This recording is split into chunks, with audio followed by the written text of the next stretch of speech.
వారంలో 6 రోజులు పనిచేస్తూ ఆదివారం కోసం కొన్ని కోట్ల మంది ఉద్యోగులు ఎదురు చూస్తుంటారు. ఉద్యోగంలో ఉండే ఒత్తిడి నుంచి కాస్త ఉపశమనం పొందేందుకు సండే కోసం అంతలా వెయిట్ చేస్తూ ఉంటారు. కానీ ఆ ఒక్క సండే ఇలా వచ్చి అలా వెళ్ళిపోతుంది. ఇక సాఫ్ట్వేర్ వాళ్ళైతే వారంలో 2 రోజులు సెలవు ఉంటుంది, శని ఆదివారాలు. కానీ మిగిలిన 5 రోజుల్లో వారికి తలబద్దలయ్యేంత పని ఉంటుంది. ఇలా వారంలో 1 రోజు 2 రోజులు సరిపోవు, కనీసం 3 రోజులు సెలవులు, 4 రోజులు పని దినాలు ఉండాలనే ప్రతిపాదన, డిమాండ్ ఎప్పటి నుంచో ఉంది. వారంలో 4 రోజులు పని అనే ఉద్యోగుల కళ సాకారమయ్యే క్షణాలు వచ్చేసాయి. అయితే ఇది మన దేశంలో కాదు, యూకేకి చెందిన కొన్ని కంపెనీలు పని దినాలు, సెలవులపై కీలక నిర్ణయం తీసుకున్నాయి. ఎలాంటి వేతనం కోత లేకుండా శాశ్వతంగా వారానికి 4 పని దినాలను అమలు చేస్తున్నాయి. పేరొందిన పలు చారిటీలు, మార్కెటింగ్, టెక్నాలజీ సంస్థలు సహా దాదాపు 200 కంపెనీలు ఈ విధానంలోకి మారినట్లు బ్రిటన్ మీడియా పేర్కొంది. 4 డే వీక్ ఫౌండేషన్ చేసిన సర్వేలో భాగంగా ఈ విషయం వెల్లడైనట్లు ఆ కథనాలు పేర్కొన్నాయి. తాజాగా పని విధానంతో ఈ కంపెనీల్లో పనిచేస్తున్న 5,000 మంది ఉద్యోగులు లబ్ధి పొందనున్నారు. దీనిపై 4 day week foundation campaign director Joe Ryle మాట్లాడుతూ, 9 to 5 జాబ్, వారానికి 5 రోజుల పని అనేవి 100 ఏళ్ల కిందటి విధానాలు. ప్రస్తుత అవసరాలకు ఇవి పనిచేయవు. మనం అప్డేట్ అవ్వాల్సిన సమయం వచ్చేసింది. వారానికి 4 రోజుల పని విధానంతో ఉద్యోగులకు ఎక్కువ ఖాళీ సమయం అందుబాటులో ఉంటుంది. దానివల్ల ప్రజలు సంతృప్తికర జీవితాలను గడిపేందుకు స్వేచ్ఛ లభిస్తుందని ఆయన అభిప్రాయపడ్డారు. తొలుత ఈ వారానికి 4 రోజుల పని విధానాన్ని బ్రిటన్లో దాదాపు 30 మార్కెటింగ్, అడ్వర్టైజింగ్, ప్రెస్ రిలేషన్స్ సంస్థలు అమలు చేశాయి. ఆ తర్వాత 29 చారిటీలు, 24 టెక్నాలజీ, ఐటీ, సాఫ్ట్వేర్ సంస్థలు, 22 మేనేజ్మెంట్, కన్సల్టింగ్ సంస్థలు కూడా ఇదే బాట పట్టినట్లు సర్వేలో వెల్లడైంది. అత్యధికంగా లండన్లో 59 కంపెనీలు ఈ నూతన పని విధానాన్ని అనుసరిస్తున్నాయి. మరి త్వరలోనే ఈ విధానం మన దేశంలో కూడా అమలు చేస్తే బాగుంటుంది కదూ. మరికెందుకు ఆలస్యం, 4 days work in a week అనే సోషల్ మీడియా ఉద్యమాన్ని మొదలుపెట్టేయండి. అలాగే వారానికి 4 రోజుల పని, 3 రోజుల సెలవుపై మీ అభిప్రాయాలను కామెంట్స్ రూపంలో తెలియజేయండి. ప్రపంచానికి పెద్దన్న లాంటి అమెరికాను ఓ స్టార్టప్ కంపెనీ డీప్ సీక్ వణికిస్తోంది. చైనాకు చెందిన సరికొత్త ఆర్టిఫిషియల్ ఇంటెలిజెన్స్ స్టార్టప్ సంచలనాన్ని సృష్టిస్తోంది. చాలా తక్కువ ఖర్చుతో రూపొందిన ఈ ఏఐ మోడల్ ప్రస్తుతం అమెరికాకు చెందిన దిగ్గజ టెక్ కంపెనీలకే సవాలు విసురుతోంది. డీప్ సీక్ రాకతో చాట్ జీపీటీ ఒకప్పటి సంచలనంగా మారిపోయింది. ఓపెన్ ఏఐ చాట్ జీపీటీని రూపొందించగా ఆ తర్వాత గూగుల్, మెటా, అమెజాన్, మైక్రోసాఫ్ట్ వంటి చాలా సంస్థలు ఈ ఆర్టిఫిషియల్ ఇంటెలిజెన్స్లోకి ప్రవేశించాయి. అయితే చాలా కాలంగా అమెరికానే ఈ రంగంలో ఆధిపత్యం చలాయిస్తూ వస్తోంది. ఇక అమెరికాకు తిరుగులేదని భావిస్తున్న తరుణంలో ఒక్కసారిగా డీప్ సీక్ తెరపైకి వచ్చింది. చైనాకు చెందిన ఈ స్టార్టప్ టాక్ ఆఫ్ ది టౌన్గా మారడమే కాదు, అమెరికా టెక్ స్టాక్స్ను ఒక్క కుదుపు కుదిపేసింది. చైనా హంగ్జౌకు చెందిన ఏఐ రీసెర్చ్ సంస్థ డీప్ సీక్ 2023లో లియాంగ్ వెన్ఫెంగ్ దీన్ని ప్రారంభించారు. ఇక్కడి ప్రముఖ యూనివర్సిటీల నుంచి గ్రాడ్యుయేట్లతో ఒక బృందం ఏర్పాటు చేసుకున్న ఈ సంస్థ ఇప్పుడు R1 పేరుతో ఏఐ మోడల్ ఆవిష్కరించింది. అయితే ఇది పూర్తిగా ఫ్రీ. ఫుల్ అడ్వాన్స్ ఏఐ మోడల్స్ను ఇలా ఉచితంగా అందించడం నిజంగా విశేషమే. మిగతా ఏఐ మోడల్స్ అయిన ఓపెన్ ఏఐ, క్లౌడ్ సొనెట్ ఇందుకోసం సబ్స్క్రిప్షన్ రూపంలో కొంత మొత్తాన్ని వసూలు చేస్తున్నాయి.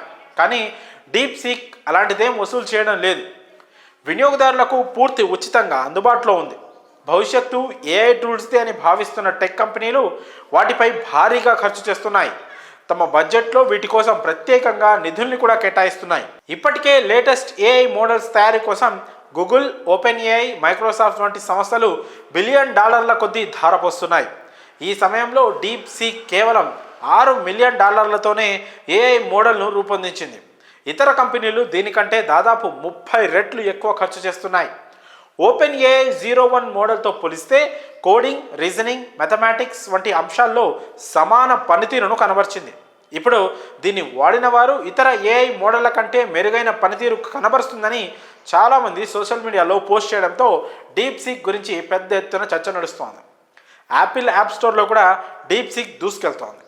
బ్రిటన్, అమెరికా, చైనాలో టాప్ ఫ్రీ అప్లికేషన్ లిస్ట్లో ఓపెన్ ఏఐని అధిగమించింది డీప్ సీక్. అమెరికా టెక్ ఇండస్ట్రీని ఒక కుదుపు కుదిపింది. ఇంకా ఎన్విడియాతో చూస్తే తక్కువ అడ్వాన్స్ కలిగిన చిప్స్తోనే తాము ఈ ఏఐ మోడల్స్ రూపొందించామని కంపెనీ వెల్లడించడం ఇందుకు కారణం. ఈ క్రమంలోనే జనవరి 27 సెషన్లలో ఎన్విడియా షేరు ఏకంగా 17% పడిపోయింది. మార్కెట్ విలువ ఏకంగా $593 బిలియన్ తగ్గింది. ఇది మన భారత కరెన్సీలో చూస్తే 51.32 లక్షల కోట్లు. అమెరికాకు చెందిన మరో చిప్ మేకర్ బ్రాడ్కామ్ ఇంక్ 17.40% తగ్గింది. చాట్ జీపీటీకి మద్దతిస్తున్న మైక్రోసాఫ్ట్ స్టాక్ 2% పైగా పడిపోయింది. గూగుల్ మాతృ సంస్థ ఆల్ఫాబెట్ 4.2% తగ్గింది. ఇలా యుఎస్ టెక్ స్టాక్స్ చాలా వరకు పడిపోగా లక్షల కోట్ల సంపద ఆవిరైపోయింది. అయితే ఈ డీప్ సీక్ అనే ఏఐ టూల్ను ఎలా వినియోగించాలనేది ఇప్పుడు మనం తెలుసుకుందాం. ముందుగా chat.deepseek.com వెబ్సైట్కు వెళ్ళి మెయిల్ ఐడితో లాగిన్ అయ్యి ఈ ఏఐ చాట్ బాట్ వినియోగించుకోవచ్చు. అక్కడ డాల్ఫిన్ లోగోతో కూడినటువంటి చాట్ జీపీటీ పేజీ ఓపెన్ అవుతుంది. ఇక్కడ యాప్, వెబ్ పేజీ, ఏపీఐ రూపంలో అందుబాటులో ఉంటుంది. ఇంటర్ఫేస్ పరంగా చూస్తే ఇది చాట్ జీపీటీని పోలి ఉంది. ఇక్కడ తెలుగులో కూడా మీరు చాట్ చేసే అవకాశం ఉంది. మరి చైనా నుంచి వచ్చిన ఈ సరికొత్త సంచలనంపై మీ అభిప్రాయాలను కామెంట్స్ రూపంలో తెలియజేయండి. ఈ రోజుల్లో ప్రభుత్వ ఉద్యోగం రావడం ఎంత కష్టమో ప్రత్యేకంగా చెప్పాల్సిన పని లేదు. ఏళ్ల తరబడి ప్రభుత్వ కొలువులే లక్ష్యంగా పుస్తకాలతో కుస్తీ పడుతున్న వారు ఎందరో. కొంతమంది పెళ్లి తర్వాత కూడా గవర్నమెంట్ జాబ్ సాధించాలనే పట్టుదలతో ఉంటారు. అలాంటి ఓ మహిళ బాగా ప్రిపేర్ అయ్యి ప్రభుత్వ కొలువు సాధించాలనే తన కోరికను తన భర్తకు చెప్పింది. అతను కూడా సరే అని తన భూమిని 15 లక్షలకు తాకట్టు పెట్టి మరీ తన భార్యను చదివించాడు. ఎటకేలకు ఆమె రైల్వేలో గ్రూప్ డి ఉద్యోగం సాధించింది. ఆ తర్వాత ఆమె బుద్ధి మారింది. ఉద్యోగం వచ్చి రాగానే భర్తను దూరం పెట్టడం మొదలుపెట్టి చివరికి అతన్ని వదిలించుకోవాలని డిసైడ్ అయ్యింది. తన కష్టంతో ఈ ఉద్యోగం సాధించిన తన భార్య తీరుకు ఆ భర్త ఆశ్చర్యపోయాడు. ఉద్యోగం వచ్చిందనే పొగరు చూపిస్తున్న తన భార్యకు బుద్ధి చెప్పాలనుకున్నాడు. అసలు ఆమెకు ఉద్యోగం ఎలా వచ్చిందనే అసలు నిజం రైల్వే జనరల్ మేనేజర్ విజిలెన్స్ వాళ్లకు ఫిర్యాదు చేశాడు. అంతే, వెంటనే ఆమెను రైల్వే అధికారులు సస్పెండ్ చేశారు. ఇంతకీ ఆమెకు ఆ ఉద్యోగం ఎలా వచ్చింది, ఆమె భర్త ఏం చెప్పాడు అనే వివరాలను ఇప్పుడు మనం క్లియర్గా తెలుసుకుందాం. రాజస్థాన్లోని కోటాకు చెందిన మనీష్ మీనా, సప్నా మీనా దంపతులు 2019లో Sapna Meena railway group D పరీక్షల్లో విజయం సాధించి రైల్వే జాబ్ సంపాదించింది. అయితే ఆమె చదువు, ఉద్యోగ ప్రయత్నాల కోసం మనీష్ మీనా తన భూమిని తాకట్టు పెట్టి ఏకంగా 15 లక్షల అప్పు చేశాడు. ఇలాగో తన భార్యకు ఉద్యోగం వచ్చిన తర్వాత ఆ అప్పును తీర్చవచ్చులే అని అనుకున్నాడు. కానీ ఉద్యోగం వచ్చిన తర్వాత సప్న బుద్ధి మారింది. ఆమె భర్తను దూరం పెట్టసాగింది. దీంతో అసలు స్వప్నకు ఉద్యోగం ఎలా వచ్చిందనే విషయం భర్త మనీష్ బయట పెట్టేశాడు. తన భార్య సప్న ప్రాక్సీ అభ్యర్థి సాయంతో రైల్వే రిక్రూట్మెంట్ బోర్డు పరీక్షల్లో ఉత్తీర్ణత సాధించిందని ఆరోపించాడు. సవాయి మాధోపూర్కు చెందిన సప్న కోటాలోని డిఆర్ఎం కార్యాలయంలో విధులు నిర్వహిస్తున్నారని మనీష్ తెలిపారు.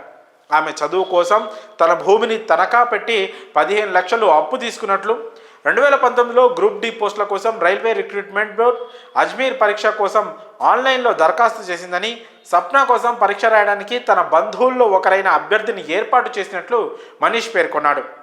సప్నా ఎంపిక శిక్షణ కోసం 2023 ఏప్రిల్లో హర్యానాలోని సిర్సాకు వెళ్ళిందని, ఆ తర్వాత బిక్నీర్లో నియమించారని, ఆ తర్వాత కోటాకు బదిలీ చేశారని తెలిపాడు.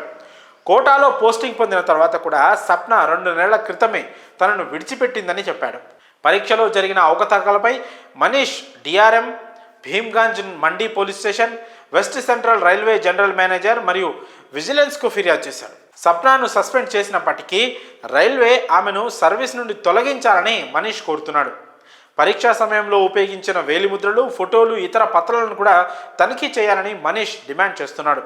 అయితే ఈ విషయం వెల్లడి కావడంతో సప్నాను సస్పెండ్ చేశామని, దీనిపై విచారణ జరుపుతున్నామని Kota division senior divisional commercial officer Saurabh Jain తెలిపారు. మరి ఉద్యోగం వచ్చిన తర్వాత భర్తను వదిలేసిన ఈ ఘటనపై మీ అభిప్రాయాలను కామెంట్స్ రూపంలో తెలియజేయండి.